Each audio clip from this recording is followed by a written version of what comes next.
حضرت اعلی حضرت اعلی حضرت رضا رضا رضا رضا رضا رضا مقام آپ کا، اس لیے اعلی حضرت ہے نام آپ کا، اعلی حضرت ہے اعلی مقام آپ کا، اس لیے اعلی حضرت ہے نام۔ اعلی حضرت امام اہل سنت مجدد دین و ملت الشاہ امام احمد رضا خان فاضل بریلوی رحمۃ اللہ علیہ کی شخصیت کسی سے ڈھکی چھپی شخصیت نہیں، اور بر صغیر پاک و ہند میں خاص طور پر اور پوری دنیا میں عام طور پر کون سا ایسا عالم اور محقق ہوگا جو اعلیٰ حضرت امام احمد رضا خان فاضل بریلوی نبر اللہ مرکزہ کی ذات ستودہ صفات کے بارے میں نہ جانتا ہو۔ اعلیٰ حضرت فاضل بریلوی رحمۃ اللہ تعالیٰ علیہ عالم اسلام کی ایک ایسی عظیم اور عبقری شخصیت ہیں کہ ماضی قریب میں ان کی عظمت علمی، ان کے تقوی و طہارت، ان کی تحقیق و تصنیف اور مختلف شعبۂ زندگی میں ان کی عظیم خدمات دینیہ کی مثال ہمیں کسی اور کے ساتھ میسر نہیں آتی۔ امام عشق و محبت امام اہل سنت اعلیٰ حضرت امام احمد رضا خان رحمہ اللہ علم، عمل،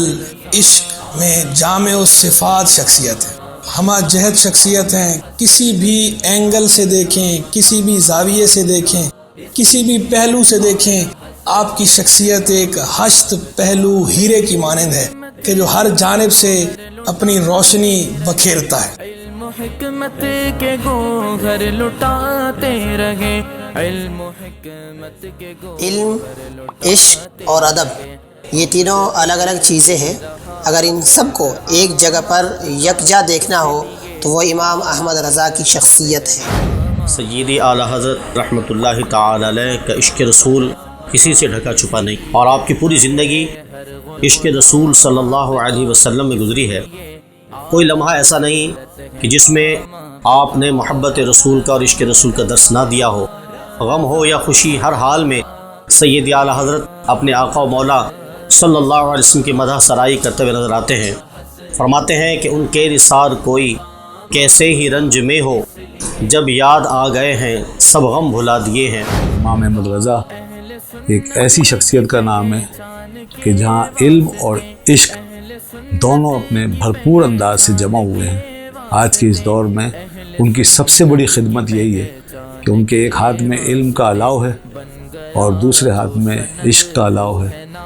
آج دنیا کو انہی دو چیزوں کی ضرورت ہے، کہیں علم ہے تو عشق نہیں ہے، کہیں عشق ہے تو علم نہیں ہے۔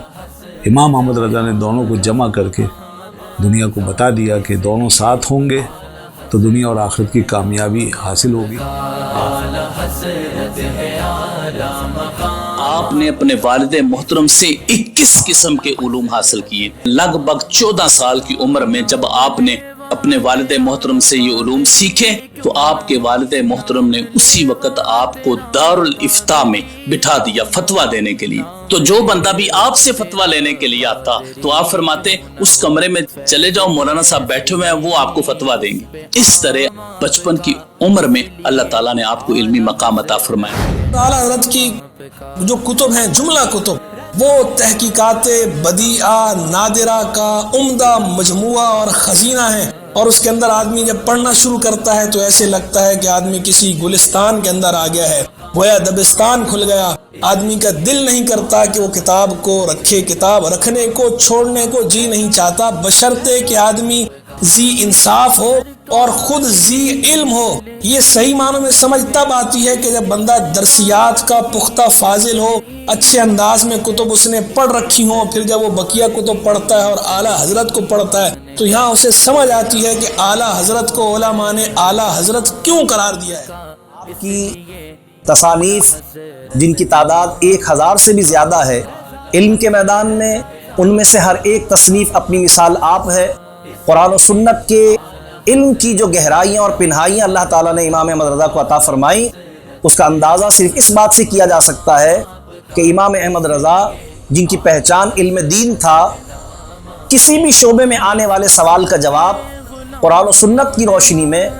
اور جدید تحقیق کی روشنی میں اس طرح دیا کرتے تھے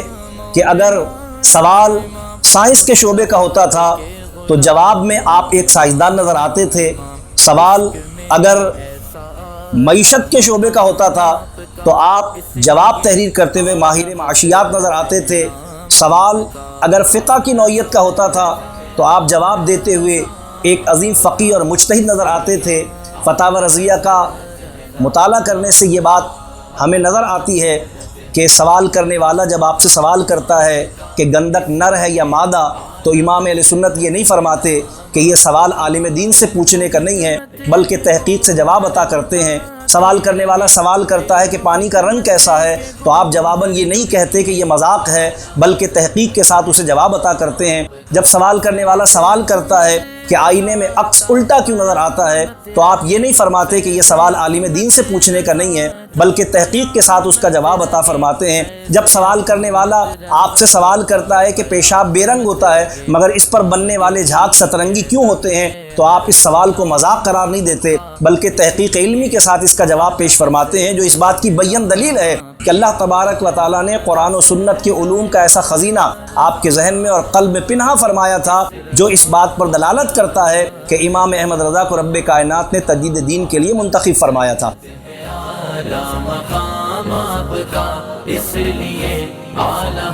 جب کبھی جہاں کہیں کوئی آزمائش، کوئی فتنہ، کوئی ایسی آزمائشیں، کوئی ایسی بلائیں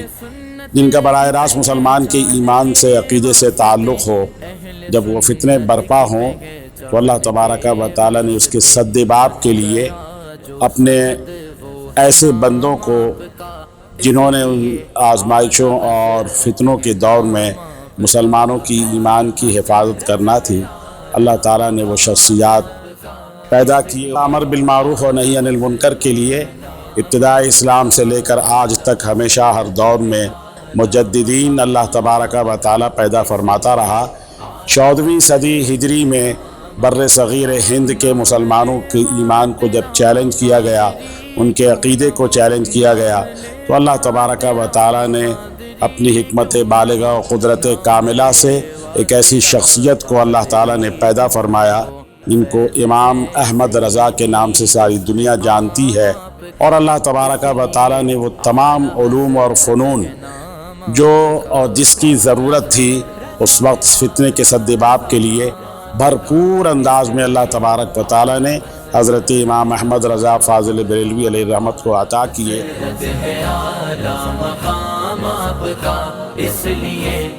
امام احمد رضا نے رد بدعات میں بہت بڑا کام انجام دیا۔ آج الزام لگایا جاتا ہے، بہت آسانی سے کہہ دیا جاتا ہے کہ مولانا احمد رضا خان نے نئی باتیں ایجاد کی، بدعتوں کو فروغ دیا، لیکن میں کہتا ہوں کہ اگر ہم امام احمد رضا کی کتابوں کو پڑھیں، ان کی سیرت کا مطالعہ کریں، ہمیں ان کی فتاوی میں نظر آئے گا کہ آپ نے کس طرح سے بدعتوں کے خلاف کام کیا ہے، کس طرح آپ نے بدعتوں کو روکا ہے، چاہے وہ قبر پر سجدہ کرنے کا معاملہ ہو یا اور دیگر ایسے معاملات ہوں کہ جن میں لوگ پڑھ کر کسی بدعت کا شکار ہو جاتے ہیں۔ امام احمد رضا نے رسالے لکھ کر، صرف 1-2 صفحے کے فتاوی نہیں، رسائل تحریر فرما کر آپ نے ان بدعتوں کے خلاف کام کیا، اور اس پر الگ سے کتابیں علماء نے لکھی۔ امام احمد رضا رد بدعات کے نام سے بھی کتابیں موجود ہیں، آپ حضرات اس کا بھی ضرور مطالعہ کیجیے تاکہ ہمارا کانسیپٹ کلیئر ہو اور ہم یہ سمجھ سکیں کہ وتنہون عن المنکر پر چل کر امام احمد رضا نے کس طرح اس دین کی خدمت انجام دی اور بدعتوں کا آپ نے قلع کما کیا ہے۔ اور جس چیز کو آپ نے سمجھا کہ یہ بدعت نہیں ہے، وہاں پر پھر آپ نے قرآن و سنت کے دلائل کے ساتھ ثابت کیا کہ یہ بدعت نہیں ہے، اس کا جواز موجود ہے، وہاں پر آپ نے دیانت داری کے ساتھ اس کا جواز آپ نے ثابت فرمایا ہے۔ یہ امام احمد رضا کا ایک تحقیقی کام ہے جو کتابوں کے اندر موجود ہے۔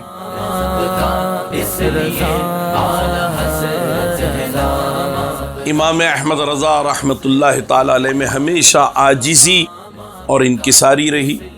کبھی شان تعلی سے کام نہیں لیا، اور یہ تو آپ کے برادر مولانا حسن رضا صاحب رحمۃ اللہ تعالی علیہ وہ اپنے استاد مرزا داغ دہلوی کے پاس جا رہے تھے تو آپ سے کہا کہ کوئی تازہ نعت آپ نے کہی ہو تو دے دیجئے۔ چند اشعار کہے تھے اور ان کی مہک نے دل کے غنچے کھلا دیے ہیں، جس راہ چل دیے ہیں کوچے بسا دیے ہیں۔ تو وہ آپ نے ایک ورق ان کو دے دیا۔ مقطع ابھی کہا نہیں تھا جب انہوں نے نواب مرزا داغ دہلوی، عظیم اردو زبان کے شاعر ہیں، انہوں نے جب ملاحظہ کیا اشعار تو کہنے لگے مقطع تو میں لکھ دیتا ہوں، ملک سخن کی شاہی تم کو رضا مسلم، جس سمت آ گئے ہو سکے بٹھا دیے ہیں۔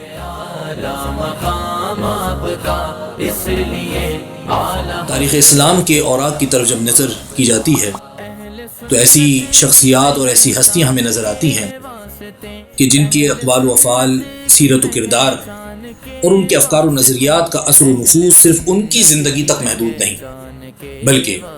وہ ایک دنیا کو بہرور کرتے ہوئے نظر آتے ہیں۔ انہی شخصیات اور انہی ہستیوں میں سے ایک ہستی امام احمد رضا خان علیہ الرحمہ کی ہے۔ آج امت مسلمہ کو بالعموم اور اہل سنت و جماعت کو بالخصوص جن انقلابی تبدیلیوں کی ضرورت ہے، میری دانست میں، میرے خیال میں وہ اعلیٰ حضرت کے افکار و نظریات کے ذریعے ہی ممکن ہے۔ آج سے تقریباً 100 سال پہلے جو 10 نکاتی ایجنڈا انہوں نے اہل سنت و جماعت کی ترقی اور بقا کے لیے پیش فرمایا تھا، اگر بڑی ایمانداری کے ساتھ آج بھی اسے اپنا لیا جائے تو کوئی بعید نہیں کہ اہل سنت کی دیگر گوں حالت بہتر ہو جائے، اور 10 سال بعد، 20 سال بعد، 25-30 سال بعد مختلف شعبۂ زندگی میں اہل سنت و جماعت امت کی رہنمائی کرتے ہوئے نظر آ رہے ہیں۔ اعلیٰ حضرت امام اہل سنت الشاہ امام احمد رضا خان فاضل بریلوی رضی اللہ تعالیٰ عنہ بارگاہ رسالت صلی اللہ تعالیٰ علیہ وسلم میں عرض گزار ہوتے ہیں کہ یا رسول اللہ، یا حبیب اللہ صلی اللہ علیہ وسلم، کام وہ لے لیجئے تم کو جو راضی کرے، ٹھیک ہو نام رضا تم پہ کروڑوں درود۔ اپنے بارے میں بھی عرض کرنے سرکار دو عالم علیہ السلام کی بارگاہ میں، اور ہم غلاموں کو بھی سبق دے رہے ہیں کہ زندگی ایسے گزارو کہ جب دنیا سے جاؤ تو اللہ عز و جل اور اس کا پیارا حبیب صلی اللہ علیہ وسلم تم سے راضی ہو۔ لوگ پوچھتے ہیں مسئلہ کہ اعلیٰ حضرت کیا ہے، لوگ معلوم کرتے ہیں فکر اعلیٰ حضرت کیا ہے، تو اعلیٰ حضرت رضی اللہ تعالیٰ عنہ نے اس شعر میں بڑے اچھے انداز میں اس سوال کا جواب دے دیا کہ فکر اعلیٰ حضرت، فکر رضا یہی ہے کہ وہ کام دنیا میں کریں جس سے اللہ اور اس کا رسول عز و جل و صلی اللہ تعالیٰ علیہ وسلم راضی ہو جائے۔ اور پھر ایک جگہ آپ نے ارشاد فرمایا، ایک بہت بنیادی نقطہ بیان فرمایا کہ جس کے ذریعے سے دین کے سارے شعبہ جات تقویت پا سکتے ہیں، اور وہ ہے دینی مدارس کا قیام۔ آپ نے 10 نکات بیان فرمائے، اس میں سب سے پہلے یہی ارشاد فرمایا کہ جگہ جگہ دینی مدارس قائم کیے جائیں اور طلبہ کو کسی بھی طرح راغب کر کے مدرسوں کی جانب لایا جائے۔ اگر انہیں معاش کی ضرورت ہے، انہیں پیسے کی ضرورت ہے، تو ان کو اچھے وظائف دیں، بس کسی طرح ان کو مدارس دینیہ کی طرف لائیں اور دین پڑھائیں، کیونکہ دین ہی اصل وہ چیز ہے کہ جس کے ذریعے سے انسان فلاح پا سکتا ہے اور زندگی کے مقصد کو پورا کر سکتا ہے۔ تو فکر اعلیٰ حضرت غلامان رضا کے لیے یہی ہے، کام وہ لے لیجئے تم کو جو راضی کرے، ٹھیک ہو نام رضا تم پہ کرو۔ غلاموں نے مانا امام مصطفیٰ کے، غلاموں نے مانا امام مصطفیٰ کے، غلاموں نے مانا امام۔ عشق میں ایسا اعلیٰ مقام آپ کا، اس لیے اعلیٰ حضرت ہے نام آپ کا۔ رضا آپ کا، اس لیے اعلیٰ حضرت